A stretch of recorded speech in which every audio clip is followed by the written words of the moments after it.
Last class में हमने बच्चों ये पढ़ लिया था कि प्लांट्स वाटर का एब्जॉर्प्शन कैसे करते हैं। जब रूट हेयर्स तक वाटर चला जाता है तो उसके बाद में टू पाथवे फॉलो करते हुए वाटर का एब्जॉर्प्शन किया जाता है। एक तो है एपोप्लास्ट और दूसरी है सिम्प्लास्ट। यहां तक बात हो गई थी। अब बच्चों नेक्स्ट पॉइंट आता है, वो आता है लॉन्ग डिस्टेंस ट्रांसपोर्ट। ये लॉन्ग डिस्टेंस ट्रांसपोर्ट क्या है इसके बारे में समझते हैं। लॉन्ग डिस्टेंस ट्रांसपोर्ट को एक और नाम दिया जाता है, बोला जाता है ट्रांसलोकेशन। बच्चों अभी तक हमने शॉर्ट डिस्टेंस ट्रांसपोर्ट को डिटेल में पढ़ रखा है। शॉर्ट डिस्टेंस ट्रांसपोर्ट होता है तो किसके थ्रू? Passive passive transport. अगर पैसिव ट्रांसपोर्ट के अंदर टू टाइप का था, simple diffusion and facilitated diffusion, और एक था एक्टिव ट्रांसपोर्ट। जब हम देखते हैं कि शॉर्ट डिस्टेंस ट्रांसपोर्ट होगा तो कैसे? विद इन सेल, यानी सेल के अंदर ही अगर ट्रांसपोर्टेशन हो रहा है साइटोप्लाज्म में, तो क्या बोला जाएगा? Short distance. इसके अलावा बच्चों सेल और एक्स्ट्रा सेलुलर फ्लूइड के बिटवीन अगर cell and extra cellular fluid के बिटवीन अगर मॉलिक्यूल्स का मूवमेंट हो रहा है तो उसको भी क्या बोला जाता है? Short distance. और सेल टू सेल होता है तो क्या बोला जाएगा? Short distance. आपके लिए इंफॉर्मेशन, फिजिक्स का मॉड्यूल नंबर 2 लेकर आना है और लेक्चर शेड्यूल देख कर जाना है। इवनिंग में आपकी एक्स्ट्रा मेन क्लास रहेगी 3:15 to 4:45। संज्ञान 2, ground floor, B block, room number 1। Class लेने वाला सामने खड़ा है।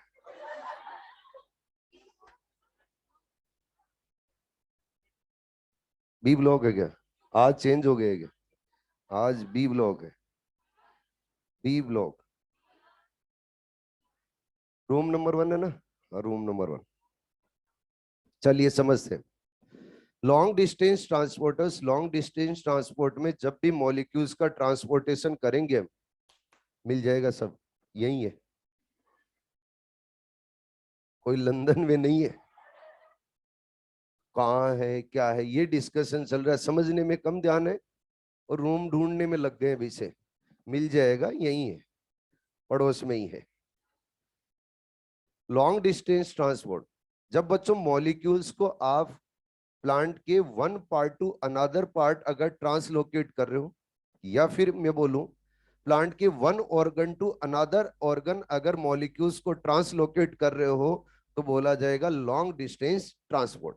जैसे हम बोले कि रूट से लेके लीफ तक, या फिर बोले लीफ से लेके रूट तक अगर मॉलिक्यूल्स को ट्रांसलोकेट कर रहे हो, ट्रांसपोर्ट करवा रहे हो, तो बताइए शॉर्ट डिस्टेंस है ये लॉन्ग डिस्टेंस? Long distance. जब बच्चों हम मॉलिक्यूल्स को one organ to another organ, या फिर बोले one part to another part transport करते हैं, तो मॉलिक्यूल्स की लोकेशन को भी चेंज कर देते हैं। अगर मॉलिक्यूल्स पहले लीफ में थे तो लीफ से हम कहां ले गए? रूट तक। तो मॉलिक्यूल्स की लोकेशन क्या होगी? चेंज। तो क्या बोल दिया जाएगा? Translocation. इसके अलावा जब हम देखते हैं कि शॉर्ट डिस्टेंस ट्रांसपोर्ट में ट्रांसपोर्टेशन होता है तो मॉलिक्यूल्स की अमाउंट क्या रहती है? बहुत कम, यानी कम अमाउंट के अंदर मॉलिक्यूल्स ट्रांसपोर्ट होते हैं शॉर्ट डिस्टेंस से। लेकिन लॉन्ग डिस्टेंस से ट्रांसपोर्टेशन करोगे तो मॉलिक्यूल्स बच्चों बल्क में ट्रांसपोर्ट होंगे। तो इस लॉन्ग डिस्टेंस ट्रांसपोर्ट के अंदर जब मॉलिक्यूल्स का ट्रांसपोर्टेशन होगा तो किस में होगा बच्चे? बल्क में। बल्क में होगा, या फिर बोला जाए किस में रहेगा? मास में। तो इसको क्या बोला जाएगा? बल्क या फिर मास फ्लो। यानी लॉन्ग डिस्टेंस ट्रांसपोर्ट होता है तो बल्क और मास में होता है, इसलिए क्या बोला जाएगा? बल्क या फिर मास फ्लो। कैसे? थोड़ा सा इसको समझते हैं। प्लांट बॉडी में आप देखोगे तो प्लांट बॉडी के अंदर बच्चों टू पाइपलाइन बिछी हुई है। एक पाइपलाइन को बोला जाता है जाइलम और दूसरे पाइपलाइन को बोला जाता है फ्लोएम। और दोनों पाइपलाइन के अंदर वाटर रिवर रन होती रहती है, यानी दोनों पाइपलाइन के अंदर क्या चलती है? वाटर की रिवर। अब बच्चों जब हमें ट्रांसपोर्टेशन करना है, और मैं बोल रहा हूं कि फूड का ट्रांसपोर्टेशन करना है, और फूड का ट्रांसपोर्टेशन करना है तो कहां से कहां करेंगे? लीफ से रूट की ओर। हम मोस्टली जो होता है उसी के बारे में बात करेंगे, तो कहां से कहां करवाएंगे? लीफ से रूट की ओर। तो यहां पर ये लीफ वाला पार्ट है और यहाँ पर बच्चों क्या चल रही है, वाटर रिवर। ये वाटर रिवर किसके अंदर चल रही है, फ्लोएम।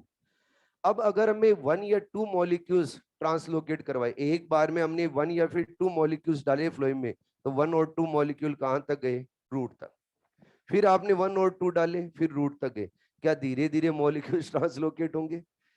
ऐसा नहीं करते। तो फिर क्या करते, इसमें ऐसा किया जाता है कि जो वाटर रिवर चल रहा है, उस वाटर रिवर के अंदर एक साथ में बहुत सारे मॉलिक्यूल्स को ऐड कर दिया जाता है। जब बहुत सारे मॉलिक्यूल्स को ऐड करेंगे तो बल्क में ऐड कर रहे हैं, क्या कर रहे हैं, बल्क में, मास में ऐड कर रहे हैं, तो वो मॉलिक्यूल्स बच्चों वाटर सोल्यूबल होते हैं। आप जानते हो सुक्रोज कैसा होता है, वाटर सोल्यूबल। तो वो वाटर रिवर के अंदर क्या हो जाएंगे, सोल्यूबल। और वाटर रिवर में सोल्यूबल होके फिर बच्चों जिस डायरेक्शन में वाटर रिवर चल रही है, उसी डायरेक्शन में वो मॉलिक्यूल्स भी वाटर के साथ में मूव करते हुए जाएंगे। अब ये कहां तक पहुंच गए हैं, रूट तक। जब रूट तक पहुंच गए हैं तो वहां पे रूट के अंदर फूड की कर ली जाएगी अनलोडिंग। अब मुझे बताओ, जब मॉलिक्यूल्स का ट्रांसपोर्टेशन किया तो लॉन्ग डिस्टेंस में किया है और कैसे, कम अमाउंट के अंदर किया है या मोर अमाउंट में, मोर अमाउंट में, तो क्या बोला जाएगा, बल्क या फिर मास फ्लो। जब भी बल्क और मास फ्लो होता है तो बच्चों एक सिंगल डायरेक्शन के अंदर ही होगा। जिस डायरेक्शन के अंदर वाटर रिवर चल रहा है उसी डायरेक्शन के अंदर मॉलिक्यूल्स ट्रांसपोर्ट होंगे। जैसे मैंने बोला वाटर की रिवर है, उसकी डायरेक्शन ये, तो क्या इस डायरेक्शन के अंदर ही मॉलिक्यूल ट्रांसपोर्ट होंगे? ऐसा तो होगा नहीं कि इस डायरेक्शन के अंदर मॉलिक्यूल्स ट्रांसलोकेट हो जाएंगे, नहीं, नहीं हो सकते। अपोजिट डायरेक्शन में, जिस डायरेक्शन के अंदर वाटर रिवर चल रहा है उसी डायरेक्शन के अंदर मॉलिक्यूल्स का क्या होगा, ट्रांसलोकेशन। ये किसके बारे में बात की जा रही है, लॉन्ग डिस्टेंस। लेकिन बच्चों जब सिंपल डिफ्यूजन होता है या फिर बोलो डिफ्यूजन होता है, तो क्या डिफ्यूजन क्या एक सिंगल डायरेक्शन के अंदर मॉलिक्यूल्स को ट्रांसलोकेट करवाता है, नहीं, रेंडमली कोई सी भी डायरेक्शन के अंदर बच्चों मॉलिक्यूल्स ट्रांसलोकेट हो सकते हैं। शर्त यह है कि जिस डायरेक्शन के अंदर मॉलिक्यूल्स रन कर रहे हैं उधर उन मॉलिक्यूल्स की कंसंट्रेशन क्या होनी चाहिए, लो। अरे क्या होनी चाहिए, लो। अगर हम यहाँ पे परफ्यूम की बोतल को ओपन करें तो बच्चों परफ्यूम के पार्टिकल्स वो कोई सी भी डायरेक्शन के अंदर मूव कर सकते हैं। शर्त क्या होनी चाहिए, परफ्यूम पार्टिकल्स की उस डायरेक्शन के अंदर कंसंट्रेशन क्या होनी चाहिए, कम। अगर कम रहेगी तो ये molecules high concentration to low concentration बच्चों रेंडमली क्या करेंगे, मूव। लेकिन जब हम लॉन्ग डिस्टेंस ट्रांसपोर्ट के अंदर बल्क और मास फ्लो करवा रहे हैं तो एक सिंगल डायरेक्शन के अंदर ही होता है बच्चों, मेनी डायरेक्शन के अंदर एक बार में मूव नहीं करता। तो जब आप एनसीईआरटी पढ़ते हो तो एनसीईआरटी के अंदर लिखा हुआ मिलेगा कि डिफ्यूजन एंड मास फ्लो के अंदर डिफरेंस है। मास फ्लो ये मास फ्लो एक सिंगल डायरेक्शन के अंदर होता है, लेकिन डिफ्यूजन और डिफ्यूजन मेनी डायरेक्शन के अंदर हो सकता है। और जब आप एनसीईआरटी पढ़ोगे तो मास फ्लो को क्या बोला है, इन मास। इन मास का मतलब क्या है बच्चों, मास, ये क्या है, मास। अरे ठीक है। उसके बाद में हम बात करें बच्चों की लॉन्ग डिस्टेंस ट्रांसपोर्ट है, ये लॉन्ग डिस्टेंस ट्रांसपोर्ट किसके थ्रू होगा, एक तो होगा जाइलम के थ्रू और दूसरा किसके थ्रू होगा, फ्लोएम के थ्रू। जब फ्लोएम के थ्रू ट्रांसलोकेशन होता है तो फूड का होता है, आप लोग सभी जानते हो। और फूड कैसा कंपाउंड है, ऑर्गेनिक या इनऑर्गेनिक, ऑर्गेनिक है। अब इस ऑर्गेनिक कंपाउंड का जब मोस्टली ट्रांसलोकेशन होता है तो होता है लीफ टू रूट। अगर बच्चों लीफ से रूट की ओर मोस्टली ट्रांसलोकेशन होता है फ्लोएम से, तो अगेंस्ट द ग्रेविटेशनल फोर्स हो रहा है या अलोंग विद ग्रेविटेशनल फोर्स हो रहा है, अलोंग विद ग्रेविटेशनल फोर्स। अरे ग्रेविटेशनल फोर्स की बात कर रहा हूं, आप जानते हो ना ग्रेविटेशनल फोर्स। आप बॉल को ऊपर फेंकते हो क्या नीचे आती है, क्यों आती है, क्योंकि ग्रेविटेशनल फोर्स लग रहा है। कहां लगेगा, कि नीचे की ओर लगेगा। अरे बोलो। और हम जब भी फ्लेम से मॉलिक्यूल्स को ट्रांसलोकेट करवाएंगे फूड को, तो मोस्टली कैसे करवाएंगे, लीफ से रूट की ओर। अगर लीफ से रूट की ओर आ रहे हो तो क्या अलोंग विद ग्रेविटेशनल फोर्स आ रहे हो। और जब along with gravitational force molecules को मूव करवाएंगे तो उसमें कोई डिफिकल्टी नहीं होगी, आसानी से मॉलिक्यूल से वो ट्रांसलोकेट हो जाएंगे। लेकिन जरा ये सोचो बच्चों, जब हम जाइलम और जाइलम के थ्रू मॉलिक्यूल्स को ट्रांसलोकेट करवाते हैं तो कैसे करवाते हैं, रूट से कहां ले जाएंगे, लीफ तक। यानी जाइलम के थ्रू हम वाटर और मिनरल्स का ट्रांसलोकेशन करवाते हैं, और वाटर और मिनरल्स का जब ट्रांसलोकेशन करवाते हैं तो कहां से स्टार्ट करते हैं, रूट से। और बच्चों उसको कहां पहुंचाते हैं, वाटर को लीफ तक। तो बताइए क्या जाइलम से against the gravitational force movement होती है। जब जाइलम से against the gravitational force movement होती है तो बच्चों आसान नहीं है जाइलम से मूवमेंट करवाना, ट्रांसलोकेशन करवाना। तो फिर जाइलम है, उस जाइलम से मॉलिक्यूल्स को ट्रांसलोकेट करवाने के लिए टू फैक्टर काम करते हैं, और वो टू फैक्टर है बच्चे प्रेशर। कितने टाइप के प्रेशर लगते हैं? टू टाइप के। एक प्रेशर तो लगता है बच्चे ट्रांसपीरेशन की वजह से, और दूसरा प्रेशर लगता है एक्सेस में वाटर मॉलिक्यूल्स को एब्जॉर्ब करने की वजह से। दोनों को एक एक करके समझते हैं। मैंने आपके सामने बच्चों बनाया है एक प्लांट। इस प्लांट के अंदर ये लीफ दिखाई गई है, और जो लोअर साइड है उस लोअर साइड के अंदर दिखाई गई है रूट। जब रूट है उस रूट से वाटर मॉलिक्यूल्स है, उन वाटर मॉलिक्यूल्स को देखोगे तो जाइलम, और जाइलम के अंदर वाटर मॉलिक्यूल्स के क्या बने रहते हैं? कॉलम। क्या बने रहते हैं? कॉलम। ये कॉलम कहां तक रहता है बच्चे? लीफ तक। और लीफ के ऊपर यहां पर क्या प्रेजेंट है? स्टोमेटा। अब स्टोमेटा है तो लाइट आते ही स्टोमेटा क्या होंगे? ओपन। हेलो, लाइट आते ही स्टोमेटा क्या होते हैं? ओपन। जब स्टोमेटा ओपन होंगे तो क्या यहां से ट्रांसपीरेशन होगा? अरे बोलो। तो जब ट्रांसपीरेशन होगा तो वाटर मॉलिक्यूल्स और वाटर मॉलिक्यूल्स का लॉस होगा। जब लॉस होगा तो बच्चों लीफ और स्लीव के जाइलम के अंदर वाटर मॉलिक्यूल्स कम पड़ने लगेंगे। जब कम पड़ने लगेंगे तो लीफ का जाइलम वाटर मॉलिक्यूल्स को खींचेगा ब्रांच के जाइलम से। जब ब्रांच के जाइलम से वाटर मॉलिक्यूल्स को खींचा जाएगा तो ब्रांच जाइलम के अंदर वाटर मॉलिक्यूल्स कम पड़ने लगेंगे। तो फिर ब्रांच जाइलम में वाटर मॉलिक्यूल्स को खींचेगा स्टेम जाइलम से। जब स्टेम जाइलम से खींचा जाएगा तो फिर बच्चे स्टेम जाइलम के अंदर वाटर मॉलिक्यूल्स कम पड़ने लगेंगे, तो रूट जाइलम से वाटर मॉलिक्यूल्स को खींचा जाएगा। कहने का मतलब वाटर मॉलिक्यूल्स को खींचते खींचते कहां तक पहुंच रहे हैं? रूट तक। कब पहुंच रहे हैं? जब ट्रांसपीरेशन हो रहा है। और जब वाटर मॉलिक्यूल्स को खींच रहे हैं तो क्या करें? पुलिंग कर रहे हैं या पुशिंग कर रहे हैं? पुलिंग। इस फोर्स को बोला जाता है पुलिंग फोर्स। क्या बोला जाता है? Pulling force. ये पुलिंग फोर्स है। पुलिंग फोर्स कब लगेगा? जब बच्चों ट्रांसपीरेशन होगा। अगर ट्रांसपीरेशन नहीं होगा तो पुलिंग फोर्स नहीं लगेगा। तो इस फोर्स को पूरा नाम दिया जाता है ट्रांसपीरेशन पुलिंग। क्या बोला जाता है? Transpiration pulling. तो आप बताइए ट्रांसपीरेशन पुलिंग कब होगी? जब ट्रांसपीरेशन होगा। अरे बोलो, कब होगा? ट्रांसपीरेशन। जब ट्रांसपीरेशन होगा तो क्या होगी? Transpiration pulling. अगला पॉइंट सुनिए। हम जब भी बच्चों वाटर को एब्जॉर्ब करना चाहते हैं तो सबसे पहले क्या करते हैं? क्या मिनरल्स को एक्टिवली एब्जॉर्ब करते हैं? जब मिनरल्स को एक्टिवली एब्जॉर्ब करेंगे तो जाइलम के इनसाइड हाइपरटोनिक कंडीशन बन जाती है। रूट के जाइलम में कैसी कंडीशन बन जाएगी? हाइपरटोनिक। जब हाइपरटोनिक कंडीशन बन जाएगी तो फिर वाटर मूव करता हुआ आता है अपनी high concentration to low concentration. अब पहला पॉइंट तो अच्छे से ये दिमाग में बिठाना है कि जाइलम है, वो जाइलम कभी भी वाटर से खाली नहीं रहता है। अगर प्लांट का जाइलम एक बार वाटर से फिल हो गया तो पूरी की पूरी लाइफ बच्चों उसके अंदर वाटर फिल ही रहेगा। यानी पूरे जाइलम के अंदर क्या भरा रहता है? वाटर। और वो खाली नहीं होता है कभी भी। पूरी लाइफ जाइलम और जाइलम के अंदर वाटर भरा हुआ मिलेगा। अब देखो, जब मिनरल्स और मिनरल्स को एब्जॉर्ब करते तो मिनरल्स को एब्जॉर्ब करते ही कंडीशन कैसी बन रही है? हाइपरटोनिक। पहले से ही जाइलम के अंदर क्या है? वाटर। मिनरल्स को हमने एक्स्ट्रा में एब्जॉर्ब किया, कंडीशन कैसी बनी? हाइपरटोनिक। हाइपरटोनिक कंडीशन बनते ही फिर वाटर वाटर मूव करता हुआ सोइल से क्या रूट के अंदर आएगा? अरे बोलो। और ये वाटर मॉलिक्यूल्स एक्सेस में आने लगेंगे। क्यों आने लगेंगे? क्योंकि जाइलम के अंदर पहले से ही पानी भरा हुआ है, और हम वाटर ला रहे हैं। क्यों ला रहे हैं? कंटिन्यूअस क्या हो रहा है? मिनरल्स का एब्जॉर्प्शन।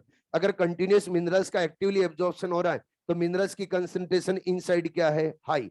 तो इनसाइड ऑस्मोटिक प्रेशर क्या है? हाई। अगर इनसाइड ऑस्मोटिक प्रेशर हाई है तो ऑस्मोटिक प्रेशर के अकॉर्डिंग वाटर मूव करता हुआ आएगा बच्चे lower osmotic pressure to high osmotic pressure. और कंटिन्यूअस वाटर मॉलिक्यूल्स अगर रूट जाइलम में आएंगे तो रूट जाइलम के अंदर वाटर मॉलिक्यूल्स एक्सेस में आ जाएंगे।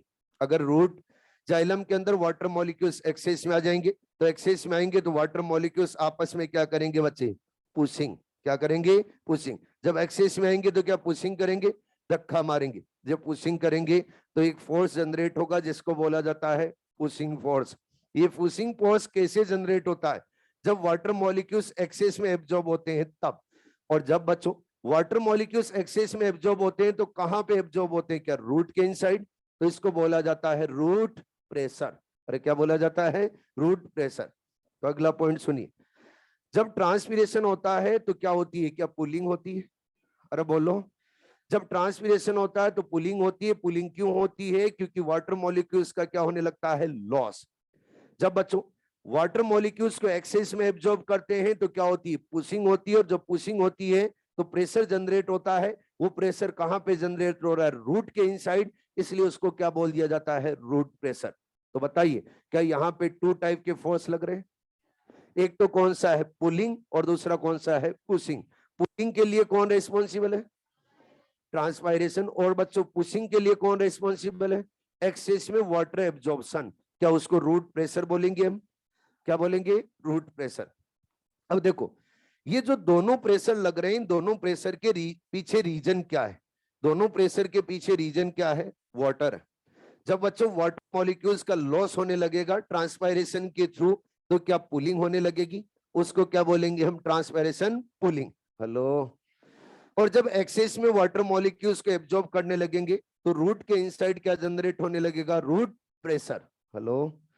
तो ये दोनों के दोनों बच्चों जो प्रेशर जनरेट हो रहे हैं वो किसकी वजह से जनरेट हो रहे हैं? वाटर की वजह से। एक तो वाटर डेफिशिएंसी की वजह से और दूसरा वाटर के एक्सेस में आने की वजह से। तो इन दोनों प्रेशर को बोला जाता है हाइड्रोस्टेटिक प्रेशर। क्या बोला जाता है? Hydrostatic pressure. हाइड्रोस्टेटिक प्रेशर है। यह हाइड्रोस्टेटिक प्रेशर कौन कौन जनरेट करता है बताओ जरा? क्या pulling force and pushing force. Pulling force किसकी वजह से? क्या ट्रांसपायरेशन की वजह से? तो पूरा क्या बोलेंगे? Transpiration pulling. पुशिंग फोर्स किसकी वजह से? क्या एक्सेस में मॉलिक्यूल्स के आने की वजह से। और वो कहां पे आते हैं? रूट की इनसाइड। तो उसको क्या बोला जाएगा? Root pressure. तो बच्चों हाइड्रोस्टेटिक प्रेशर जनरेट करने के लिए क्या transpiration pulling and root pressure responsible है? अब बच्चों जो ये हाइड्रोस्टेटिक प्रेशर है, इस हाइड्रोस्टेटिक प्रेशर को एक को तो बोला गया है पॉजिटिव हाइड्रोस्टेटिक प्रेशर और दूसरे को बोला गया है नेगेटिव हाइड्रोस्टेटिक प्रेशर। दोनों के बारे में समझते हैं। जब भी बच्चों ट्रांसपायरेशन होता है तो लीफ और स्लीव से वाटर मॉलिक्यूल्स का होगा लॉस। जब वाटर मॉलिक्यूल्स का लॉस होगा तो लीफ और स्लीव के जाइलम के अंदर, लीफ के जाइलम के अंदर वाटर मॉलिक्यूल्स कम पड़ने लगेंगे। जब कम पड़ने लगेंगे तो वाटर मॉलिक्यूल्स को क्या ब्रांच के जाइलम से खींचा जाएगा? अरे बोलो। जब ब्रांच के जाइलम से खींच लिया तो फिर आगे ब्रांच जाइलम बच्चों स्टेम जाइलम से क्या वाटर को खींचेगा? और फिर स्टेम जाइलम क्या रूट जाइलम से खींचेगा? तो यहां पर क्या हो रही है? पुशिंग। और पुशिंग हो रही है तो किसकी वजह से हो रही है? क्या वाटर मॉलिक्यूल्स के वाटर मॉलिक्यूल्स और वाटर मॉलिक्यूल्स की कमी होने की वजह से, या फिर बोलूं वाटर मॉलिक्यूल्स की डेफिशिएंसी की होने की वजह से ही क्या ये बच्चों पुलिंग हो रही है? डेफिशिएंसी की वजह से अगर पुलिंग हो रही है, वाटर मॉलिक्यूल्स डेफिशिएट हो रहे हैं तब पुलिंग हो रही है, तो इसको क्या बोला जाएगा बच्चे? Negative hydrostatic pressure. तो ट्रांसपायरेशन पुलिंग क्या है? नेगेटिव हाइड्रोस्टेटिक प्रेशर है या पॉजिटिव? नेगेटिव। बच्चों रूट प्रेशर की बात करें तो रूट प्रेशर कैसे लगता है? जब हम मिनरल्स और मिनरल्स को एक्टिवली एब्जॉर्ब करके हाइपरटोनिक कंडीशन बना के एक्सेस में वाटर मॉलिक्यूल्स को एब्जॉर्ब करते हैं, और जब एक्सेस में वाटर मॉलिक्यूल्स को एब्जॉर्ब करते हैं तो ये वाटर मॉलिक्यूल्स क्या पुशिंग करेंगे? अरे बोलो। एक्सेस में ले रहे हैं और जब पुशिंग करें तो पुशिंग करने से रूट प्रेशर डेवलप हो रहा है, और एक्सेस में एब्जॉर्ब करें तो क्या ज्यादा होने की वजह से प्रेशर डेवलप हो रहा है? तो पॉजिटिव बोले या नेगेटिव? पॉजिटिव। तो रूट प्रेशर क्या होता है? Positive hydrostatic pressure. और बच्चों जो ट्रांसपायरेशन पुलिंग होता है वो क्या होता है? Negative hydrostatic pressure. जब एनसीईआरटी पढ़ते हैं तो पॉजिटिव हाइड्रोस्टेटिक प्रेशर और नेगेटिव हाइड्रोस्टेटिक प्रेशर को समझाने के लिए अलग अलग एग्जाम्पल देती है। जब हम बात करें बच्चे पॉजिटिव हाइड्रोस्टेटिक प्रेशर की तो उसका एग्जाम्पल देती है गार्डन हॉज। क्या देती है? Garden hose. अगर आप गार्डन में घूमने जाते हो तो जगह जगह बच्चे लगे रहते हैं फाउंटेन। फाउंटेन लगे रहते हैं और जितने भी फाउंटेन है वो अंडरग्राउंड पाइपलाइन से अटैच रहते हैं। यानी सभी को अटैच करने के लिए अंडरग्राउंड क्या बिछी रहती है? पाइपलाइन। अब उस पाइपलाइन के अंदर क्या छोड़ा जाता है? वाटर। जब वाटर छोड़ा जाता है तो क्या वाटर मॉलिक्यूल्स धक्का मारते हुए आगे जाते हैं? अरे बोलो। ये वाटर मॉलिक्यूल्स एक्सेस में होते हैं तो धक्का मारते हुए आगे जाएंगे, और जहां पे भी उनको स्पेस मिलेगा वो धक्का मारते हुए क्या बाहर निकलेंगे? और जब धक्का मारते हुए पुशिंग करते हुए बाहर जाएंगे, और पुशिंग कर रहे हैं तो क्या बच्चों फाउंटेन की फॉर्म में वाटर बाहर निकलेगा? तो गार्डन होज के अंदर जब वाटर मूव करता है तो क्या पुशिंग करते हुए जा रहा है? पॉजिटिव लग रहा है या नेगेटिव? पॉजिटिव। तो इसको क्या बोला गया है? Positive hydrostatic pressure. आप तो मुझे बताइए पॉजिटिव हाइड्रोस्टेटिक प्रेशर जब जाइलम में लगेगा तो किसकी वजह से? रूट प्रेशर या ट्रांसपिरेशन पुलिंग? अरे बोलो किसकी वजह से? Root pressure. और इसको एनसीईआरटी ने किसके एग्जांपल से समझा रखा है? Garden hose. उसके बाद में नेगेटिव हाइड्रोस्टेटिक प्रेशर है, उस नेगेटिव हाइड्रोस्टेटिक प्रेशर को समझा रखा है सक्शन थ्रू ए स्ट्रॉ। स्ट्रो के थ्रू जब हम सक करते हैं तो क्या है, वो नेगेटिव हाइड्रोस्टेटिक प्रेशर है। आप लोगों में से भी कई ऐसे होंगे जब भी कोल्ड ड्रिंक पीते हैं तो बोतल के मुंह नहीं लगाते, क्योंकि अंग्रेज है। उनको क्या चाहिए होता है, स्ट्रॉ। स्ट्रॉ चाहिए होता है तो शॉप वाले को बोलते हैं स्ट्रॉ देना। आप स्ट्रॉ जब कोल्ड ड्रिंक में लगाते हो और लगा के अगर इसे सामने रख लोगे तो क्या अपने आप मुंह में चली जाती है कोल्ड ड्रिंक? मेरे हिसाब से तो अपने आप ही जाती होगी, इसीलिए स्ट्रॉ लगाते हैं, नहीं जाती। ऐसे लेके चाहे घंटों तक बैठे रहो, वो कोल्ड ड्रिंक गर्म हो जाएगी लेकिन मुंह में नहीं जाएगी। क्या करना पड़ता है, स्ट्रो के इनसाइड एयर प्रेजेंट रहती, तो उस एयर को पहले रिमूव करना पड़ता है। और एयर को रिमूव करते तो हम क्या करते, क्या सक करते। और जब सक करेंगे तो एयर को क्या करें, पहले रिमूव। और जब एयर रिमूव हो रही है तो फिर क्या, जो कोल्ड ड्रिंक के पार्टिकल्स है अपवर्ड मूवमेंट करते हुए माउथ तक आते हैं। बताओ नेगेटिव प्रेशर लग रहा है या पॉजिटिव? नेगेटिव। तो सक्शन, सक्शन तो स्ट्रो कौन सा प्रेशर है, नेगेटिव या पॉजिटिव? नेगेटिव। तो बच्चों नेगेटिव हाइड्रोस्टेटिक प्रेशर है, अगर जाइलम में लगेगा तो किसकी वजह से लगेगा, क्या ट्रांसपायरेशन पुलिंग? अरे बोलो कौन सा होगा, ट्रांसपायरेशन पुलिंग। तो याद रखना, जाइलम में जब भी हम वाटर एंड मिनरल्स की अपवर्ड मूवमेंट करवाएंगे तो टू वहां पे फोर्स यूज में आएंगे, एक तो कौन सा है, रूट प्रेशर, और दूसरा कौन सा है, ट्रांसपायरेशन पुलिंग। अब बच्चों जाइलम से जब भी हम ट्रांसलोकेशन करवाते हैं तो जाइलम से क्या क्या ट्रांसलोकेट होता है ये भी समझना जरूरी। जाइलम से जब ट्रांसलोकेट होता है तो मेनली होता है बच्चे वाटर एंड मिनरल्स। मेनली तो क्या होते हैं, वाटर एंड मिनरल्स। लेकिन इसके साथ में सम ऑर्गेनिक नाइट्रोजन भी बच्चों ट्रांसलोकेट होती है। Some organic nitrogen, some organic nitrogen कैसे ट्रांसलोकेट होती है, आप मिनरल वाले चैप्टर का वेट करें, वहां पे मैं आपको समझा दूंगा। इसके साथ में बच्चों कुछ हार्मोन और हार्मोन भी ट्रांसलोकेट होते हैं। लेकिन एग्जाम में क्वेश्चन पूछा जाता है कि जाइलम और जाइलम से मेनली क्या ट्रांसलोकेट होता है, तो मेनली क्या ट्रांसलोकेट होता है बच्चे, वाटर एंड मिनरल्स। याद रहेगा, अरे बोलो। और जब भी जाइलम से हम मॉलिक्यूल्स को ट्रांसलोकेट करते हैं तो बोलते हैं एसेंट ऑफ शेप। क्या बोलते हैं, एसेंट ऑफ शेप। ये एसेंट ऑफ शेप क्या होता है इसके बारे में समझते हैं। ऑनलाइन वाले समझ में आ रहा है बच्चों? जल्दी रिप्लाई दो। ओके, हटा दिया जाए इसको। Thank you.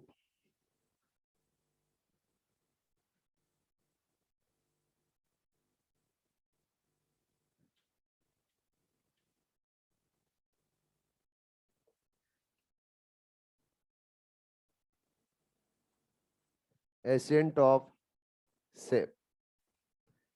बच्चों एसेंट का मतलब क्या होता है, एसेंट का मतलब होता है अपवर्ड। एसेंट का मतलब क्या होता है, अपवर्ड।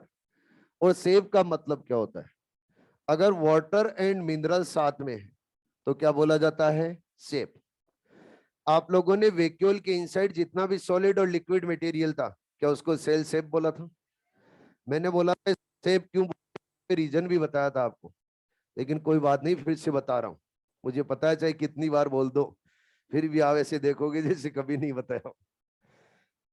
शेप क्यों बोला जाता है वहां पर, क्योंकि आप जानते हो वैक्यूल के इनसाइड भी वाटर के साथ में क्या स्टोर्ड रहते हैं, मिनरल्स। इसलिए उसको क्या नाम देते हैं, शेप। और वो सेल के इनसाइड प्रेजेंट है इसलिए उसको नाम क्या दे दिया गया है, सेल शेप। यहां पर हम शेप बोल रहे हैं क्यों, क्योंकि बच्चे water and minerals mainly xylem से मूव करते, और कैसी मूवमेंट करते हैं, अपवर्ड या डाउनवर्ड, अपवर्ड। इसलिए इसको नाम क्या दिया गया है, एसेंट ऑफ शेप। आप ये तो जानते हो ना, जाइलम से जब भी अपवर्ड मूवमेंट होती है तो यूनिडायरेक्शनल होती है, बाई डायरेक्शनल, यूनिडायरेक्शनल। क्लियर है पॉइंट? अब बच्चों किसने देखा है कि एसेंट ऑफ शेप जाइलम से ही होता है? किसने देखा है कि एसेंट ऑफ शेप जाइलम से ही होता है? किसने देखा है कि xylem he ascent of shape की पाथवे है? अपन तो बोल रहे हैं कि एसेंट ऑफ शेप कहां से मूव करेगा, जाइलम से। लेकिन अपने पास में कोई प्रूफ नहीं है। अगर प्रूफ नहीं है तो पहले प्रूफ लिया जाए फिर उसके बाद में समझा जाए। तो फिर बच्चों एक एक्सपेरिमेंट करेंगे और इस एक्सपेरिमेंट से पता लगाएंगे कि एक्चुअल में एसेंट ऑफ सेप की पाथवे जाइलम है या फिर नहीं है। ये पता लगाने के लिए एक प्लांट चूज कर रहे हैं। उस प्लांट के बच्चे फ्लावर है वो व्हाइट कलर के, फ्लावर कैसे है, व्हाइट कलर के। मैं बालसम प्लांट ले रहा हूं क्योंकि एनसीईआरटी ने बालसम दे रखा है। आप कोई सा भी प्लांट ले सकते हो जिसके अंदर फ्लावर कैसा होना चाहिए, व्हाइट, व्हाइट फ्लावर होना चाहिए। इसके साथ में बच्चों कंप्लीट फ्लावर को कलेक्ट नहीं करना है, ऐसा नहीं है कि जड़ों के साथ में उखाड़ ले। फ्लावर का एक क्या लेना है बच्चे, ब्रांच, छोटी सी एक ब्रांच लेनी है। उस ब्रांच के ऊपर मिनिमम 1 प्लांट, उस प्लांट की ब्रांच लेनी, फ्लावर नहीं, प्लांट की एक ब्रांच लेनी है।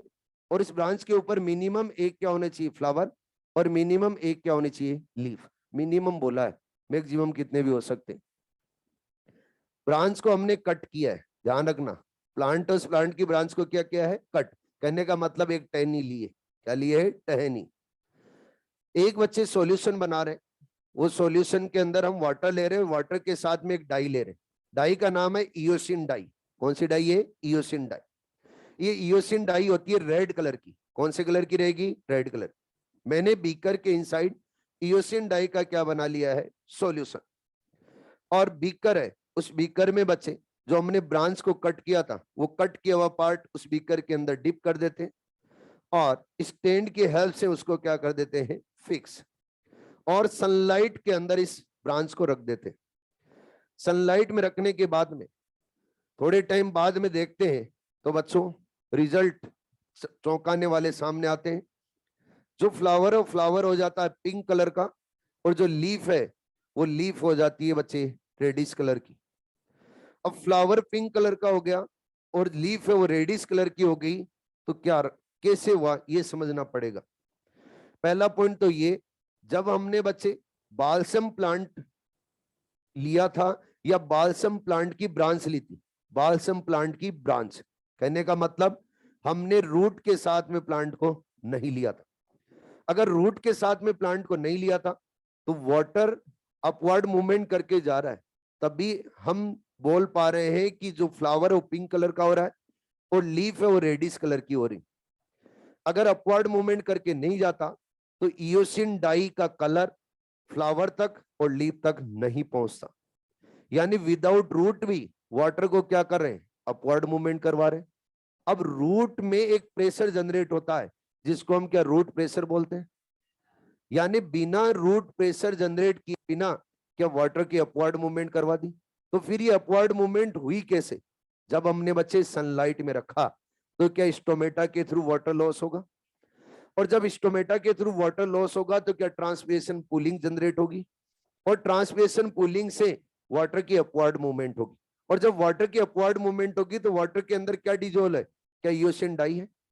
वो इयोसिन डाई भी वाटर के साथ में अपवर्ड मूवमेंट करेगा, और वो इयोसिन डाई बच्चों कहां पे जाके एक्यूमुलेट होने लगेगी, लीफ एंड फ्लावर में। आप जानते हो लीफ से ज्यादा ट्रांसपिरेशन होगा क्योंकि लीफ के ऊपर क्या प्रेजेंट रहते हैं, स्टोमेटा। फ्लावर से कम होगा, इसलिए फ्लावर कैसा बन रहा है, पिंक कलर का, और लीफ कैसी बन रही है, रेडिश कलर की। तो क्या मैं ये बोल सकता हूं कि जब भी जाइलम से ट्रांसलोकेशन होगा तो मेनली ट्रांसलोकेशन करवाने के लिए ट्रांसपिरेशन पुलिंग रेस्पॉन्सिबल होगा, क्योंकि रूट प्रेशर नहीं लग रहा है। फिर भी क्या हो रहे हैं बच्चे, ट्रांसलोकेशन हो रहा है जाइलम के थ्रू। अगर फिर भी जाइलम के थ्रू ट्रांसलोकेशन हो रहा है तो जाइलम में जब भी हम ट्रांसलोकेशन करवाएंगे वाटर और मिनरल्स का, तो मेनली उसके लिए रेस्पॉन्सिबल कौन रहेगा, ट्रांसपिरेशन पुलिंग। अभी तक हमने ये नहीं पता लगाया कि एक्चुअल में जाइलम से ही होता है। फालतू की बातें कर रहे हैं अपन, फालतू की नहीं है, काम की भी है। लेकिन जिस रिजल्ट के लिए हम चेक कर रहे थे वो तो रिजल्ट हमने देखा ही नहीं। तो फिर क्या कहते हैं, एक्सपेरिमेंट कंप्लीट करने से पहले जो हमने ब्रांच ली थी उस ब्रांच का लेते हैं टीएस, और टीएस लेके बच्चों अंडर माइक्रोस्कोप देखते हैं। जब टीएस लेके अंडर माइक्रोस्कोप देखते हैं तो जाइलम के अंदर एक तो होती है वेसल्स और दूसरी होती है ट्रेकिड्स। तो जाइलम की जो वेसल्स और ट्रेकिड्स है वो बच्चों रेड कलर की थी, बाकी पार्ट कुछ भी रेड कलर का नहीं था। तो इससे क्या प्रूव होता है, इससे ये प्रूव होता है कि जब हमने इयोसिन डाई वाला वाटर ट्रांसपोर्ट करवाया तो वो किससे गया, वेसल और ट्रेकिड से। जब वेसल और ट्रेकिड से गया तो वेसल और ट्रेकिड्स की वॉल है उसने इयोसिन डाई को क्या कर लिया, एब्जॉर्ब, और जब एब्जॉर्ब कर लिया तो वो क्या कलरफुल हो गई। अरे बोलो, फ्लोएम और फ्लोएम के अंदर कोई कलरफुल पार्ट नजर नहीं आता है, तो हम ये बोलेंगे एसेंट ऑफ शेप की पाथवे क्या है, जाइलम। ये कैसे पता लगाते हैं, इयोसिन डाई से एक्सपेरिमेंट करके। हेलो, अरे क्लियर है ये पॉइंट, समझ में आया नहीं है, फिर से बताऊं, अरे बोलो, बता देता हूं। जब हम टीएस लेंगे और टीएस लेने पे अगर वेसल्स और ट्रेकिड्स कलरफुल है, तो अपने को ये पता लगेगा यहां से कि वेसल और ट्रेकिड से ही ये वाटर और इयोसिन डाई ट्रांसलोकेट हो रही है। अगर बच्चे फ्लोएम से होती क्या, तो क्या फ्लोएम को कलरफुल बनाती। अरे बोलो, अगर इयोसिन और वाटर जाइलम से ट्रांसलोकेट हो रहा है, तो हम बोलेंगे एसेंट ऑफ शेप की पाथवे क्या है, जाइलम। ठीक है जी। जब ये पता लगाया गया कि एसेंट ऑफ शेप की पाथवे जाइलम ही है, तो फिर अलग अलग साइंटिस्टों ने बच्चे इसको एक्सप्लेन करने के लिए अलग अलग मॉडल दी। अलग अलग साइंटिस्ट ने अलग अलग मॉडल दिए, लेकिन हम तो वही मॉडल पढ़ेंगे जो क्या हो, मोस्ट एक्सेप्टेबल। और most acceptable model ascent of shape के लिए दिया गया, वो दिया था बच्चे डिक्सन एंड जॉली ने। डिक्सन एंड जॉली ने दिया था, और उसका नाम है कोहेजन टेंशन ट्रांसपेशन पुल मॉडल। क्या नाम है, अरे बोलो क्या नाम है, कोहेजन टेंशन ट्रांसपेशन पुल मॉडल। और ये किसने दिया था, डिक्सन एंड जॉली जॉली ने। एग्जाम में क्वेश्चन पूछा जाता है कि असेंट ऑफ शेप को एक्सप्लेन करने के लिए मोस्ट एक्सेप्टेबल मॉडल किसने दिया था, तो क्या देना आंसर, डिक्सन एंड जॉली। कई बार ये पूछा गया है कि असेंट ऑफ शेप को एक्सप्लेन करने के लिए बेस्ट मॉडल कौन सा है, तो आपको बताना है कौन सा है, कोहेजन टेंशन ट्रांसपेशन पुल मॉडल। और कौन सा है, कोहेजन टेंशन ट्रांसपेशन पुल मॉडल। बच्चों, डिक्सन एंड जॉली ने बोला कि अगर आपको जाइलम और जाइलम से ट्रांसलोकेशन करवाना है, तो टोटल 4 फैक्टर है वो वर्क करेंगे। टोटल कितने फैक्टर वर्क करेंगे, 4 फैक्टर। फर्स्ट फैक्टर उन्होंने बताया ट्रांसपिरेशन पुल। क्या बताया बच्चे, ट्रांसपिरेशन पुल, या फिर क्या बोल सकते हैं, ट्रांसपिरेशन पुलिंग। सेकंड फैक्टर उन्होंने बताया कोहेजन, जिसको हम बोल सकते हैं बच्चे कोहेसिव फोर्स भी। थर्ड उन्होंने बताया है एडेशन। क्या बोला है, एडेशन, इसको हम बोल सकते हैं बच्चे एडेसिव फोर्स। फोर्थ उन्होंने बोला था सरफेस टेंशन। क्या बोला है, सरफेस टेंशन। अब इसको समझने के लिए एक डायग्राम बनाते हैं और फिर इसको समझते हैं।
ये बच्चों आपके सामने लीफ है और ये प्लांट की रूट है।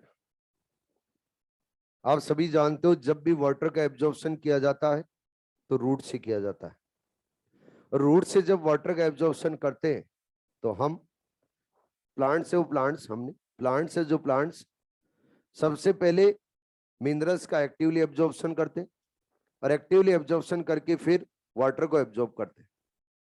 आपको मैंने पहले ही बता दिया है कि जाइलम और जाइलम कभी भी खाली नहीं रहता है, वो पूरा का पूरा वाटर से फिल रहता है। और जाइलम के अंदर जो पार्ट रहते हैं, एक होता है वेसल्स और दूसरा होता है ट्रैकेट्स। वेसल्स और ट्रैकेट्स है, उनका डायमीटर देखोगे तो बहुत कम होता है। डायमीटर क्या होता है? बहुत कम। अगर आप नेकेड आई से देखना चाहोगे तो नजर नहीं आएंगे, इतने मतलब डायमीटर में कम होते। और उनके inside thousands of water column present रहते।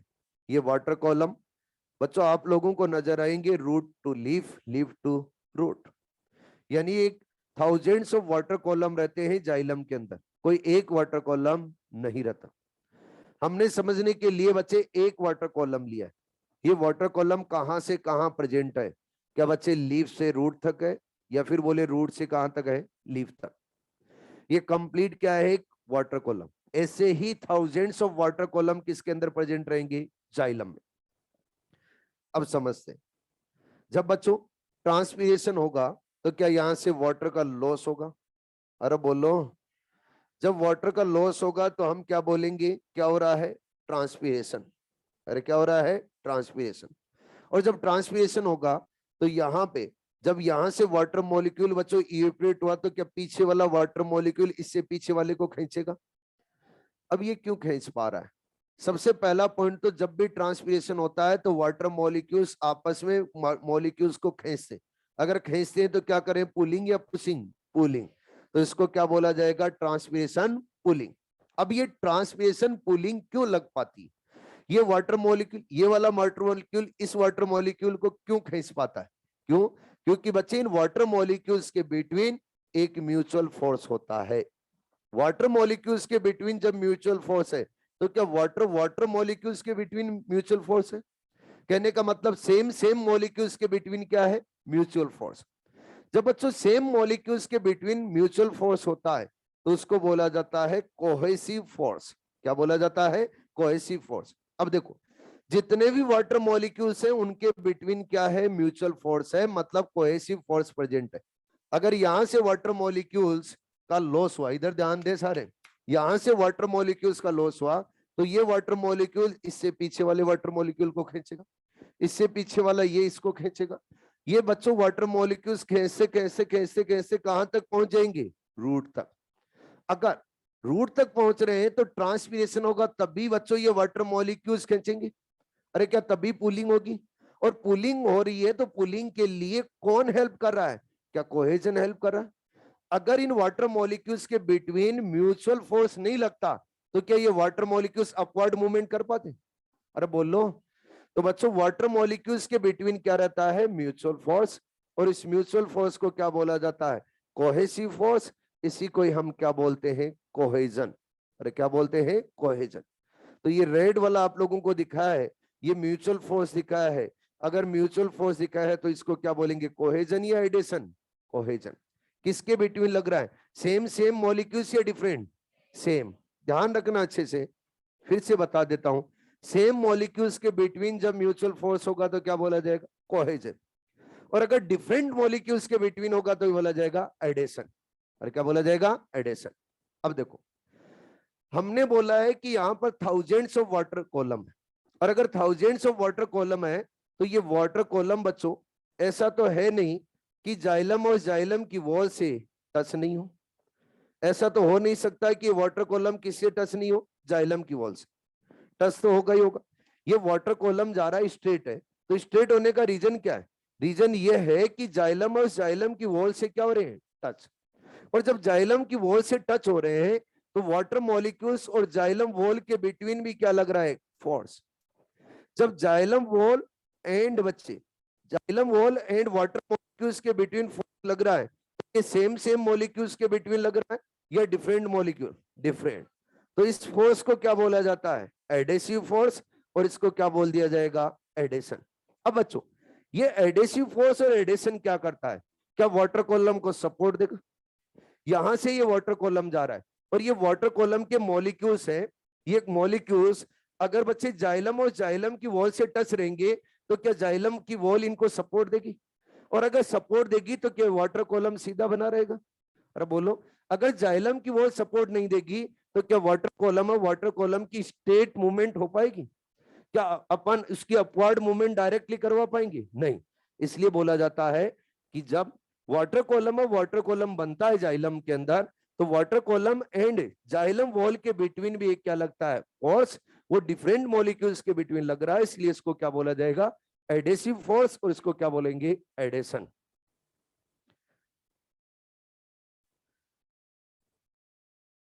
मंडे को? कब? नेक्स्ट ये आ रहा है कल ही? Next Monday? नेक्स्ट मंडे को रोटेशन की? नेक्स्ट मंडे को आप लोगों की टेस्ट के बाद में प्रशांत सर की क्लास रहेगी, ऑनलाइन वाले भी सुन ले, 3 आवर्स की। हाँ जी। तो सेकंड जो फोर्स लग रहा है वो कौन सा लग रहा है? Adhesive force. और वो एडेसिव फोर्स किसके बिटवीन लग रहा है बच्चे? Water molecules and xylem wall के जो मॉलिक्यूल्स है उनके बिटवीन। नेक्स्ट आ रहा है बच्चे सरफेस टेंशन। सरफेस टेंशन क्या होता है? किसी भी मॉलिक्यूल की प्रॉपर्टी हो सकती है। जब एनसीईआरटी पढ़ते हैं तो एनसीईआरटी के अंदर लिखा मिलेगा कि गैसेस के कंपैरिजन में लिक्विड का सरफेस जो टेंशन है वो क्या होता है? ज्यादा होता है। गैसेस के कंपैरिजन में लिक्विड के ऊपर सरफेस टेंशन क्या होता है? ज्यादा। सरफेस टेंशन का मतलब क्या है? अगर वाटर मॉलिक्यूल या फिर कोई भी लिक्विड है उसके ऊपर अगर आप प्रेशर अप्लाई करते हो और प्रेशर अप्लाई करने से बच्चे उसका सरफेस एरिया रिड्यूस हो रहा है, तो उसको क्या बोला जा रहा है? Surface tension. अब देखिए जरा, अगर वाटर मॉलिक्यूल्स का सरफेस टेंशन हम इंक्रीज कर देंगे तो क्या वाटर मॉलिक्यूल्स और वाटर मॉलिक्यूल्स की साइज है वो इंक्रीज होगी या डिक्रीज होगी? डिक्रीज। और क्या वाटर मॉलिक्यूल्स स्मॉल स्मॉल बन जाएंगे? और अगर स्मॉल वाटर मॉलिक्यूल्स बनेंगे तो वो किस शेप के बन जाएंगे? क्या ओवल शेप के हो जाएंगे? अरे बोलो किस शेप के हो जाएंगे? ओवल। ओवल शेप के रहेंगे और स्मॉल रहेंगे। अगर ओवल शेप के रहेंगे और स्मॉल रहेंगे तो इनके बिटवीन बच्चों म्यूचुअल अंडरस्टैंडिंग इंक्रीज होगी। म्यूचुअल फोर्स इंक्रीज होगा या डिक्रीज होगा? इंक्रीज। तो फिर सरफेस टेंशन इंक्रीज करके हम वाटर मॉलिक्यूल्स के बिटवीन म्यूचुअल फोर्स को क्या कर देते हैं? इंक्रीज। मतलब कोहेसिव फोर्स को क्या कर देते हैं? इंक्रीज। ठीक है। तो सरफेस टेंशन क्या करता है? कोहेसिव फोर्स को इंक्रीज करता है। और जब कोहेसिव फोर्स इंक्रीज होगा तो क्या वाटर की अपवर्ड मूवमेंट इजीली हो पाएगी? क्यों? क्योंकि पुलिंग करवाने के अंदर मेनली कौन रिस्पॉन्सिबल रहता है? कोहेजन। और कौन रहेगा? कोहेजन। अगला पॉइंट, जब आप एनसीईआरटी पढ़ोगे तो एनसीईआरटी के अंदर लिखा मिलेगा कि ये जो फैक्टर है, ये फैक्टर मिलके 2 टाइप की प्रॉपर्टी शो करते हैं। ये फैक्टर मिलके कितने टाइप की प्रॉपर्टी शो करते हैं? 2 टाइप। एक प्रॉपर्टी को तो बोला गया है हाई टेंसाइल स्ट्रेंथ। क्या बोला गया है? High tensile strength. और बच्चों सेकंड प्रॉपर्टी को बोला गया है हाई कैपेबिलिटी। कितनी प्रॉपर्टी बताई मैंने? अरे बोलो 2। एक प्रॉपर्टी को तो क्या बोला गया है? High tensile strength. और सेकंड को क्या बोला गया है? High capability. दोनों के बारे में समझे। हाई टेंसाइल स्ट्रेंथ का मतलब क्या है? हाई टेंसाइल स्ट्रेंथ का मतलब मीनिंग दे रखा है एनसीईआरटी ने, ability to resist pulling force. Ability to resist pulling force. Pulling force को क्या करता है? रजिस्ट करने की जो एबिलिटी है उसी को क्या बोला जाता है? High tensile strength. आप बोलोगे रेजिस्ट करने की, रेजिस्ट करने का मतलब ये मत समझ लेना कि जो पुलिंग फोर्स है उस पुलिंग फोर्स को और ज्यादा स्ट्रॉन्ग करे। स्ट्रॉन्ग नहीं, उसको बनाए रखना। उसको क्या कर रहे हैं? रेजिस्ट, अपोज करते जा रहे हैं। अगर रेजिस्ट करते जा रहे हैं तो कंटिन्यूअस बच्चों पुलिंग फोर्स बना रहेगा। और कंटिन्यूअस अगर पुलिंग फोर्स बना रहेगा तो वाटर कॉलम ब्रेक नहीं होगा। कहने का मतलब अगर और हम समझे तो इसका मतलब यह है हाई टेंसाइल स्ट्रेंथ जब बनेगा तो वाटर कॉलम क्या बनेगा? लचीला। और अगर वाटर कॉलम लचीला होगा तो वाटर कॉलम के ब्रेक होने के चांसेस उतने ही क्या होंगे? कम। देखिए जब भी बच्चों टेम्परेचर ज्यादा होता है, गर्मियों के टाइम में अगर टेम्परेचर ज्यादा होता है तो ट्रांसपिरेशन रेट भी क्या रहती है, हाई। और अगर ट्रांसपिरेशन रेट हाई होगी तो ट्रांसपिरेशन पुलिंग भी क्या होगी, हाई। और जब ट्रांसपिरेशन पुलिंग हाई होती है तो वाटर कॉलम के ब्रेक होने के चांसेस रहते। अगर नॉर्मली वाटर कॉलम ब्रेक हो जाए, जैसे अभी टेम्परेचर कम है और इसके ऊपर ही वाटर कॉलम ब्रेक हो गया, तो क्या जाइलम से हम इजीली ट्रांसलोकेशन करवा पाएंगे, नहीं। तो वाटर कॉलम उस वाटर कॉलम को ब्रेक होने से जो रोक रहा है वो कौन रोकता है बच्चे, हाई टेंसाइल स्ट्रेंथ। अब हाई टेंसाइल स्ट्रेंथ कैसे रोक पा रहा है, अगर वाटर कॉलम के अंदर हम वाटर मॉलिक्यूल्स को देखें तो उनके बिटवीन क्या म्यूचुअल अंडरस्टैंडिंग है, क्या म्यूचुअल फोर्स है। अगर वो म्यूचुअल फोर्स अच्छा रहेगा तो क्या जो कॉलम है उस कॉलम के ब्रेक होने के चांसेस उतने कम होंगे। मैं बोल रहा हूं ये दो मॉलिक्यूल, इन दोनों मॉलिक्यूल के बिटवीन म्यूचुअल जो फोर्स लग रहा है वो म्यूचुअल फोर्स बहुत अच्छा है। अगर अच्छे से म्यूचुअल फोर्स लग रहा है तो इन दोनों मॉलिक्यूल को अलग करना पॉसिबल नहीं है। अगर म्यूचुअल फोर्स कम होगा तो क्या यहां से दोनों मॉलिक्यूल को इजीली अलग किया जा सकता है, अरे बोलो। अगर इस वाटर कॉलम के जो मॉलिक्यूल्स हैं वाटर के, इनके बिटवीन अगर म्यूचुअल फोर्स अच्छे से लगेगा तो वाटर कॉलम को ब्रेक करना आसान नहीं है। मतलब हाई टेंसाइल स्ट्रेंथ को मेंटेन करने के लिए कौन रेस्पॉन्सिबल होगा, का क्या कोहेसिव फोर्स। और कोहेसिव फोर्स को मेंटेन करने के लिए कौन है, क्या सरफेस टेंशन, अरे बोलो। तो हाई टेंसाइल स्ट्रेंथ इसको मेंटेन करने में कौन हेल्प करता है, कोहेजन या फिर क्या बोलेंगे सरफेस टेंशन।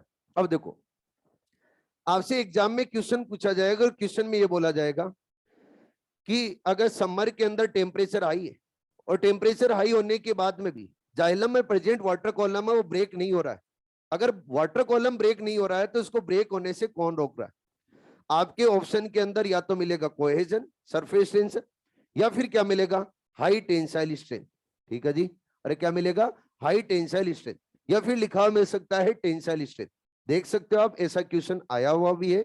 जब आप देखोगे अपने मॉड्यूल के अंदर तो AIPMT 2015 का जो री AIPMT हुआ था उसके अंदर क्वेश्चन है, चेक करें।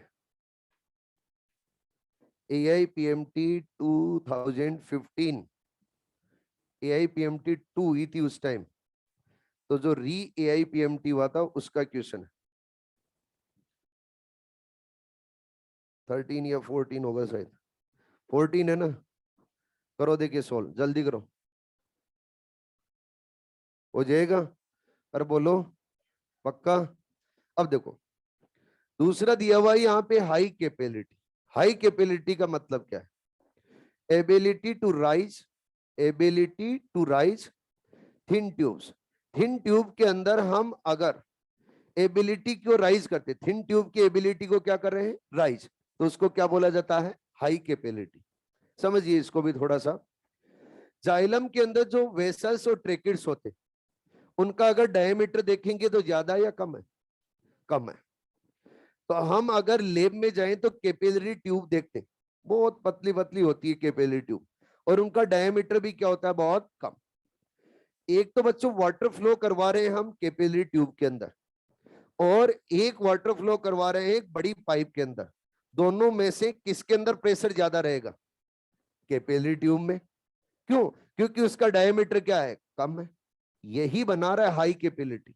हाई कैपेबिलिटी बनाने के लिए रेस्पॉन्सिबल कौन है, हाई कैपेबिलिटी बनाने के लिए रेस्पॉन्सिबल है बच्चे जो जाइलम और जाइलम के ट्रेकिड्स और वेसल्स, उनका डायमीटर क्या हो रहा है, कम। और अगर डायमीटर कम हो रहा है तो कैपेबिलिटी क्या रहेगी, हाई, यानी प्रेशर क्या रहेगा, हाई। लेकिन प्रेशर भी हाई करने के लिए एक फैक्टर तो काम करेगा। जब वाटर कॉलम है, वाटर कॉलम बच्चों जाइलम में प्रेजेंट है, तो वाटर मॉलिक्यूल्स और जाइलम वॉल के बिटवीन क्या प्रेशर लगेगा, एक फोर्स लगेगा। उस फोर्स को हम क्या बोलते हैं, क्या एडेसिव। अगर एडेसिव फोर्स ज्यादा रहेगा तो कैपेबिलिटी हाई रहेगी या लो रहेगी, हाई। और अगर एडेसिव फोर्स कम रहेगा तो कैपेबिलिटी क्या रहेगी, लो। अरे मैं क्या बोल रहा हूं, ये जाइलम की क्या है, वॉल, और इसके अंदर वाटर कॉलम है। पहली बात तो जाइलम की जो आपको ट्यूब मिलेगी वो ट्यूब सारी कैसी रहेगी बच्चे, जिनका डायमीटर क्या रहेगा, बहुत कम। अगर कम डायमीटर वाली है और इनके अंदर बहुत सारे वाटर कॉलम है, तो वाटर कॉलम के जो वाटर मॉलिक्यूल्स है वो किससे अटैच रहेंगे, क्या जाइलम की वॉल से। और वाटर मॉलिक्यूल्स और जाइलम वॉल के बिटवीन क्या रहेगा, फोर्स। उस फोर्स को क्या एडेसिव फोर्स बोलेंगे। अगर ज्यादा रहेंगे तो फोर्स ज्यादा रहेगा या कम रहेगा? ज्यादा। और फोर्स ज्यादा रहेगा तो क्या बच्चों इसके अंदर प्रेशर भी हाई रहेगा? तो हाई कैपेबिलिटी को मेंटेन करने के लिए रिस्पॉन्सिबल कौन है? क्या बच्चे हम बोल सकते हैं कि एडेसिव फोर्स? अरे कौन रहेगा? Adhesive force. अगर ट्रांसपिरेशन पुलिंग है, एडेसिव फोर्स तो आई है, उसके साथ में ये भी ध्यान में रखना है एडेसिव फोर्स अकेला ही नहीं है, जो वहां पे ट्रैकेट्स और वेसल्स है उनका क्या डायमीटर भी है? अरे बोलो। अगला पॉइंट, जब हम बच्चों ट्रांसपिरेशन पुलिंग जनरेट करें तो वाटर को कितने मीटर तक अपवर्ड मूवमेंट करवा सकते? ये भी एक अच्छा क्वेश्चन है। जब भी ट्रांसपिरेशन होने से ट्रांसपिरेशन पुलिंग जनरेट होता है तो वाटर की बच्चों 130 मीटर तक अपवर्ड मूवमेंट हो सकती है, यानी 130 मीटर तक ट्रांसपिरेशन पुलिंग से वाटर की अपवर्ड मूवमेंट करवा सकते। और अभी तक जो प्लांट की हाइट देखने को मिली है मैक्सिमम, वो 120 मीटर है। कितनी है? 120 मीटर। तो अब आपसे पूछा जाए कि जब भी जाइलम और जाइलम से वाटर का ट्रांसलोकेशन होता है तो ट्रांसलोकेशन करवाने के लिए मेनली कौन रिस्पॉन्सिबल हो? क्या ट्रांसपिरेशन पुलिंग? अरे बोलो। और जब भी जाइलम और जाइलम से वाटर ट्रांसलोकेट होता है और ट्रांसपिरेशन पुलिंग से होता है तो बच्चों जाइलम से जो रेट रहेगी वाटर ट्रांसलोकेट होने की, वो रहेगी 15 मीटर पर आवर। क्या रहेगी? 15 मीटर पर आवर। अब 15 मीटर पर आवर की स्पीड से वाटर ट्रांसलोकेट हो रहा है जाइलम से, तो आपके लिए क्वेश्चन बन रहा है। चलो देखते हैं आप ध्यान से सुनते हो या नहीं सुनते हो। एक प्लांट, उस प्लांट की हाइट है 120 मीटर। कितनी है? 120 मीटर। उस प्लांट की हाइट 120 मीटर है तो उसको वाटर पहुंचाना है आप टॉप तक, 120 मीटर तक वाटर पहुंचाना है। सुबह से स्टार्ट की प्रोसेस, आप बताइए कितने आवर्स में पहुंचेगा? 8 to 9 आवर्स, यही रहेगा। 8.5 आवर्स, कुछ ऐसा आएगा आंसर।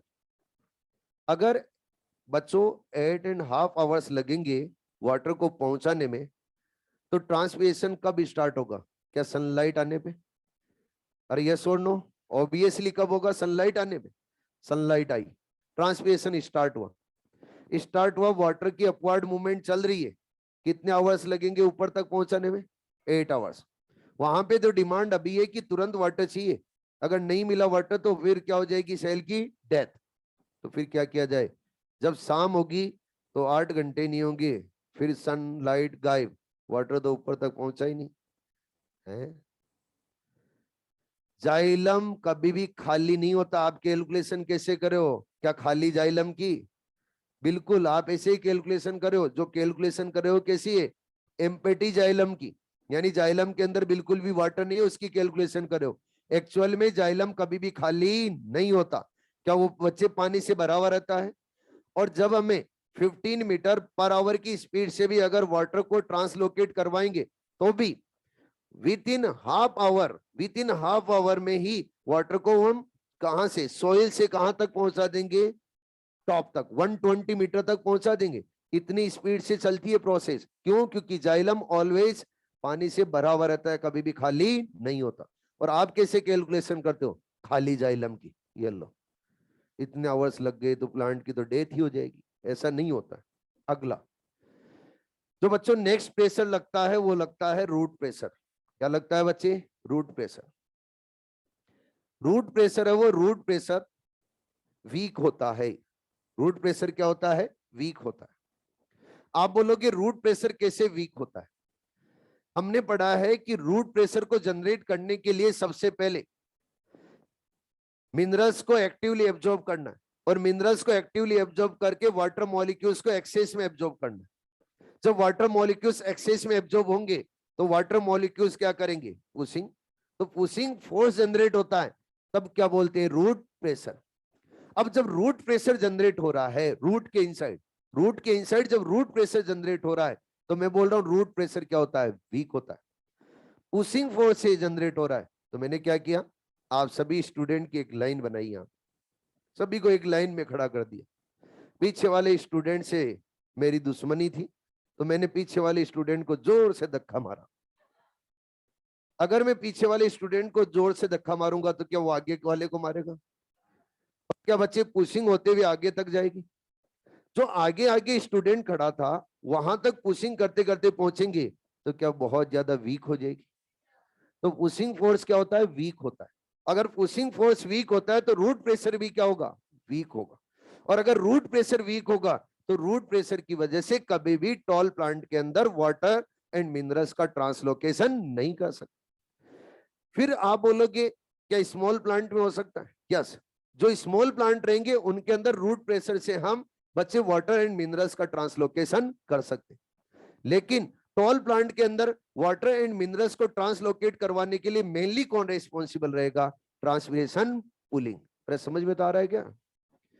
अब आप बोलो कि रूट प्रेशर है, वो रूट प्रेशर जनरेट होता है तो फिर इसका कुछ इंपॉर्टेंस भी होता होगा। बिल्कुल होता है। और इंपॉर्टेंस क्या होता है? सभी का ध्यान बोर्ड पे रहना चाहिए बच्चों। जब हम टेम्परेचर हाई कर दे और टेम्परेचर हाई कर देंगे, वेरी हाई कर देंगे, तो ट्रांसपिरेशन रेट भी क्या रहेगी? Very high. और अगर वेरी हाई होगी तो ट्रांसपिरेशन पुलिंग भी क्या होगी? हाई। और अगर जब ट्रांसपिरेशन पुलिंग हाई होगी तो वाटर कॉलम हो जाएगा ब्रेक। ये यहां से वाटर कॉलम क्या हो गया है? ब्रेक। अब इस वाटर कॉलम को वापस रीएस्टेब्लिश करना है। ब्रेक होने के बाद में इस वाटर कॉलम को रीएस्टेब्लिश करना है तो कैसे करें? क्या ट्रांसपिरेशन पुलिंग को और बढ़ा दे? अरे बोलो, ट्रांसपिरेशन पुलिंग को और बढ़ा दिया तो ये गैप और ज्यादा बन जाएगा, कम नहीं होगा, गैप बढ़ता जाएगा। तो फिर क्या करें? Root pressure. Root pressure generate करेंगे तो ये वाटर मॉलिक्यूल्स क्या वाटर को धक्का मारते हुए ऊपर तक जाएंगे। और जब धीरे धीरे स्लोली ये वाटर मॉलिक्यूल्स बच्चे पुशिंग करते हुए ऊपर की ओर जाएंगे तो क्या ये वापस जो वाटर कॉलम था, ये वाटर कॉलम क्या रीएस्टेब्लिश हो जाएगा? तो आपसे एग्जाम में क्वेश्चन पूछा जाएगा। यहां से क्वेश्चन में ये बोला जाएगा कि अगर हाई टेम्परेचर है तो हाई ट्रांसपिरेशन पुलिंग हो रही है, और हाई ट्रांसपिरेशन पुलिंग होने की वजह से वाटर कॉलम ब्रेक हो गया। अगर वाटर कॉलम ब्रेक हो गया है तो इस ब्रेक हुए वाटर कॉलम को रीएस्टेब्लिश करने के लिए कौन रेस्पॉन्सिबल है? ट्रांसपिरेशन पुलिंग या फिर रूट प्रेशर? Root pressure. क्या टिक करना है? Root pressure. अगला क्वेश्चन, यहीं से क्वेश्चन में यह बोला जाएगा कि वाटर कॉलमस वाटर कॉलम को ब्रेक होने से कौन रोकता है? एक तो वाटर कॉलम ब्रेक होने के बाद में रीएस्टेब्लिश कौन करवाता है? Root pressure. और वाटर कॉलम को ब्रेक होने से कौन रोकता है? Cohesion and surface tension. और कोहेजन और सरफेस टेंशन किसको बनाते हैं? क्या हाई टेंसाइल स्ट्रेंथ को? अरे बोलो, अच्छे से क्लियर है? अब समझो अगला पॉइंट। हम ये बोल रहे हैं कि रूट प्रेशर लगता है, लेकिन किसी ने देखा है रूट प्रेशर लगते हुए? हमने ट्रांसपिरेशन कूलिंग लगती है ये तो देखा है। जब हमने बच्चे बालसम प्लांट की ब्रांच ली तो वहां पे लीफ और फ्लावर तक वाटर जा रहा था विदाउट रूट भी, मतलब ट्रांसपिरेशन के थ्रू ही जा रहा था। तो मतलब ट्रांसपिरेशन पुलिंग तो होती है, लेकिन रूट प्रेशर भी लगता है क्या? ये भी हमें चेक करना जरूरी है। अब आप से एक छोटा सा क्वेश्चन पूछा जाए, जनरल क्वेश्चन है, और इसमें यह बोला जाए कि हाई रूट प्रेशर कब होगा? हाई रूट प्रेशर जब बच्चों ट्रांसपिरेशन नहीं होगा तब क्या होगा? High root pressure. अगर ट्रांसपिरेशन हो रहा है तो कंटिन्यूस वाटर मॉलिक्यूल्स से वो वाटर मॉलिक्यूल्स पुलिंग करेंगे, और पुलिंग करेंगे तो रूट उस रूट के इनसाइड जाके क्या करेंगे? वाटर मॉलिक्यूल्स के लिए स्पेस जनरेट करेंगे। अब वो स्पेस है वो कंटिन्यूस बच्चों फुलफिल कौन करता है? Root pressure. अगर रूट प्रेशर फुलफिल करता है तो रूट का प्रेशर इतना ज्यादा नहीं होगा जब ट्रांसपिरेशन हो रहा है। लेकिन अगर ट्रांसपिरेशन नहीं हो रहा है तब बच्चे वाटर मॉलिक्यूल्स पुलिंग नहीं कर रहे। अगर पुलिंग नहीं कर रहे हैं तो ये सेम यहीं तक, और एक्सेस में वाटर मॉलिक्यूल्स कंटिन्यूस एब्जॉर्ब होते जा रहे हैं। अगर एक्सेस में वाटर मॉलिक्यूल्स कंटिन्यूस एब्जॉर्ब होते जा रहे हैं तो क्या प्रेशर इंक्रीज होने लगेगा? अरे बोलो, तो क्या मैं ये बोल सकता हूं कि रूट प्रेशर और रूट प्रेशर हाई तभी होगा जब ट्रांसपिरेशन नहीं होगा? अगर ट्रांसपिरेशन होगा तो रूट प्रेशर क्या रहेगा? लो रहेगा। अब बच्चों ट्रांसपिरेशन कब नहीं होता है? क्या ड्यूरिंग नाइट? नाइट के अंदर ट्रांसपिरेशन नहीं होगा, और ट्रांसपिरेशन नहीं होगा तो नाइट टाइम में प्लांट्स के अंदर रूट प्रेशर रहेगा हाई। लेकिन बच्चों टॉल प्लांट के अंदर रूट प्रेशर ज्यादा हाई नहीं रहता, लेकिन जो स्मॉल प्लांट होते उनके अंदर रूट प्रेशर हाई मिलेगा। टॉल प्लांट के अंदर आप जानते हो वाटर कॉलम क्या बहुत बड़े बड़े रहेंगे? अरे बोलो, लेकिन स्मॉल प्लांट के अंदर वाटर कॉलम भी क्या रहेंगे? छोटे, क्योंकि प्लांट ही कैसा है? स्मॉल है। अगर वाटर कॉलम छोटे है तो वहां पे रूट प्रेशर आसानी से देखने को मिलेगा। मैंने क्या किया बच्चों, एक स्मॉल प्लांट को यहां पे लिया, और वो स्मॉल प्लांट आपका देखा दिखाया है दूब ग्रास। धूप ग्रास है, उस धूप ग्रास को लिया और धूप ग्रास को मैंने अर्ली इन द मॉर्निंग लिया है। अर्ली इन द मॉर्निंग लिया तो पूरी रात बच्चों उस धूप ग्रास ने क्या किया है, क्या वाटर और मिनरल्स का एब्जॉर्प्शन किया है। तो अर्ली इन द मॉर्निंग आप जान रहे हो सनलाइट नहीं आएगी, ऐसा नहीं है अर्ली इन द मॉर्निंग 8 बजे, वो नहीं है। अर्ली इन द मॉर्निंग का मतलब क्या है, 5 बजे या 4 बजे मॉर्निंग में।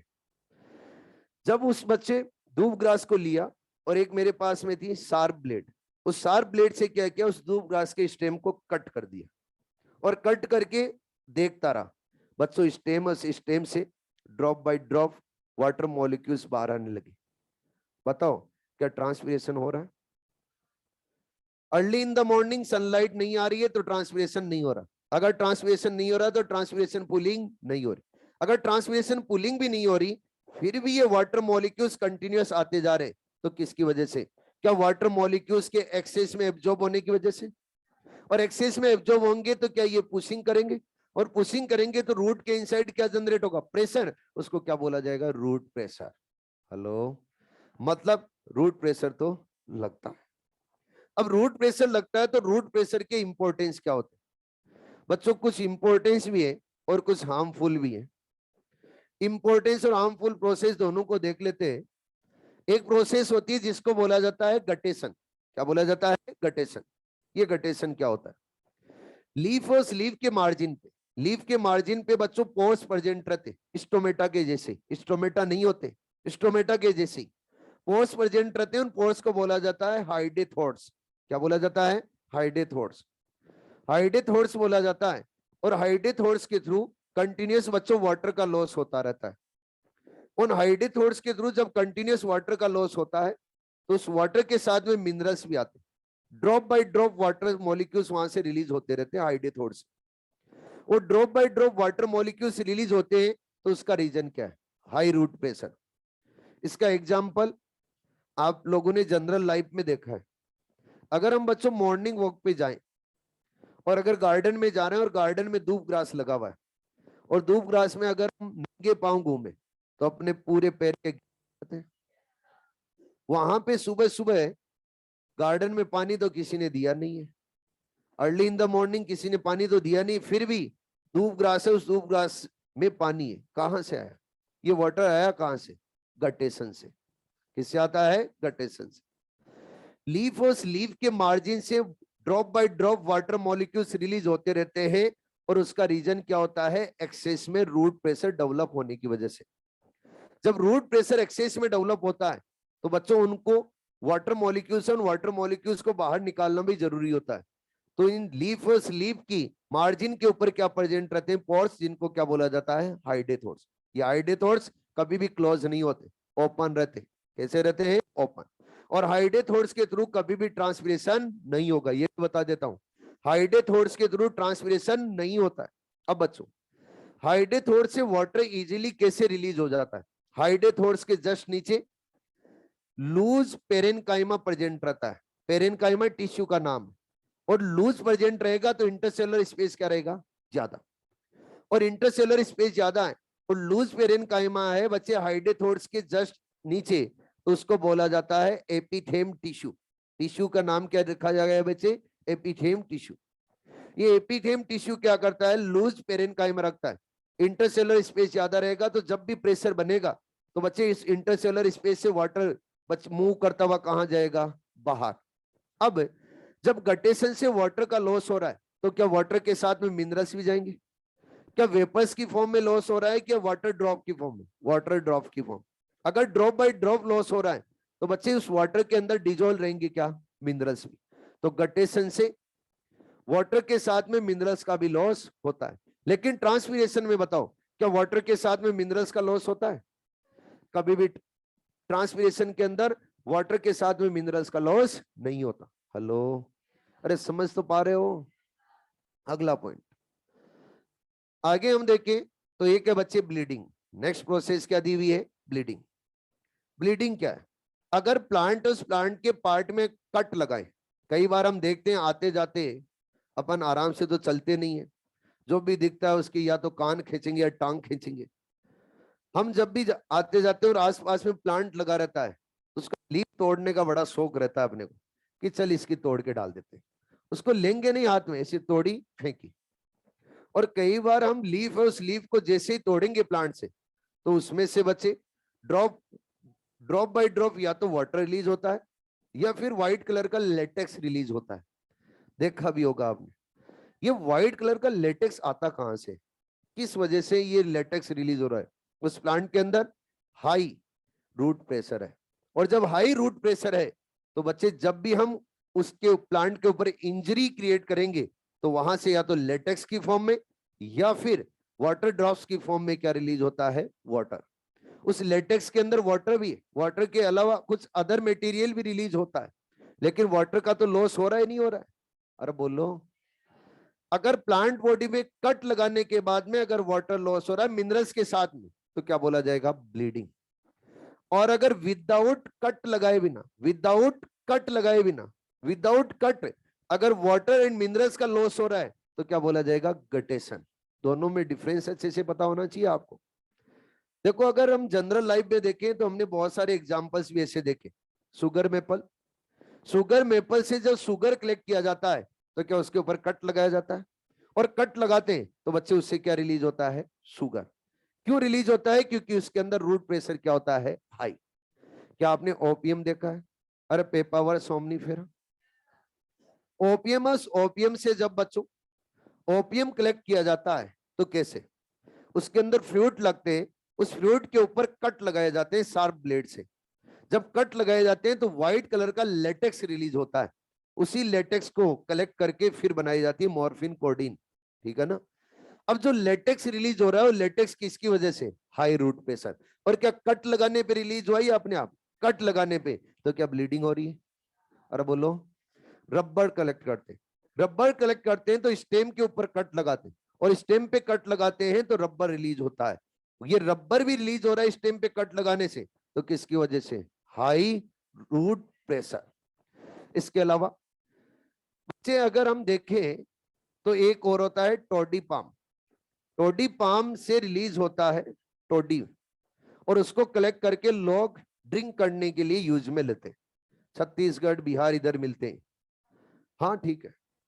अगर बच्चों उसका देखा जाए रूट प्रेशर, तो सबसे ज्यादा रूट प्रेशर होता है, और एक दिन में वो 50 litre per day, 50 litre per day, मतलब 50 लीटर पर डे वाटर है, वाटर उससे रिलीज हो सकता है। इतनी ज्यादा कैपेसिटी होती है इसके अंदर, यानी रूट प्रेशर इसके अंदर क्या होगा? हाई। अब क्वेश्चन सुनो और आंसर दो। ट्रांसपीरेशन से क्या वाटर एंड मिनरल दोनों का लॉस होता है? क्या ब्लीडिंग और ब्लीडिंग से वाटर एंड मिनरल दोनों का लॉस होता है? क्या बच्चे गटेशन से भी वाटर एंड मिनरल्स दोनों का लॉस होता है? गटेशन कब होगा? जब प्लांट बॉडी के ऊपर इंजरी क्रिएट करेंगे तब। क्या नॉर्मली होगा? अगर हाइड्रेथोड्स के थ्रू वाटर एंड मिनरल्स का लॉस हो रहा है तो क्या बोला जाएगा? गटेशन। और अगर प्लांट बॉडी के ऊपर इंजरी क्रिएट करके वाटर एंड मिनरल्स का लॉस कर रहे हैं तो क्या बोला जाएगा? गटेशन। क्या बोला जाएगा? ब्लीडिंग। सॉरी, क्या बोलेंगे? ब्लीडिंग। क्लियर है?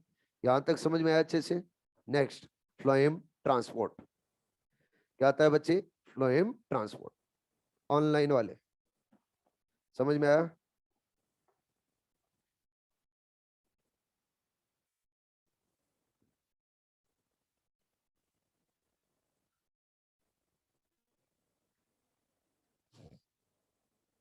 हाँ, एक्सुडेशन ही बोलते हैं उसको ही, ब्लीडिंग को ही बोलते हैं।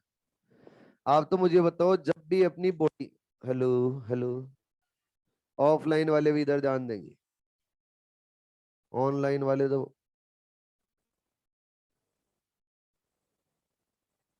हाँ, रीजन जब भी रिलीज होता है तो उसके अंदर रूट प्रेशर क्या है? हाँ जी, क्या क्वेश्चन पूछ रहा था? हाँ, जब भी अपनी बॉडी है, इस बॉडी के बॉडी में कहीं पे भी इंजरी होती है तो क्या ब्लड रिलीज होता है? क्या ब्लड है, उस ब्लड का हम सर्कुलेशन देखेंगे तो प्रेशर होता है तभी तो रिलीज होता है। और जब प्लांट बॉडी पे इंजरी होगी तब भी वाटर और मिनरल्स रिलीज होंगे, तो उसको भी क्या बोलेंगे? ब्लीडिंग। और जब अपनी बॉडी पे भी कट लगता है तो क्या होती है? ब्लीडिंग। ध्यान रखना, अब तो याद रह जाएगा। चलो मिलते हैं फिर।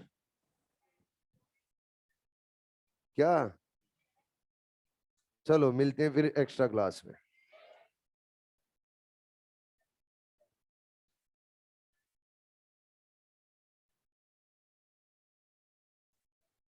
हाँ भाई, केलोट्रोपिस में भी, हाँ बोल तो दिया।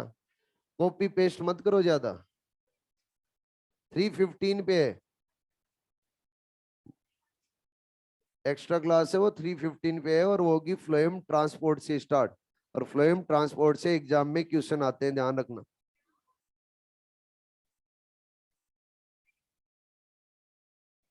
अभी नहीं पढ़ सकते, कम से कम उसको समझने के लिए 45 मिनट चाहिए। Okay, thank you.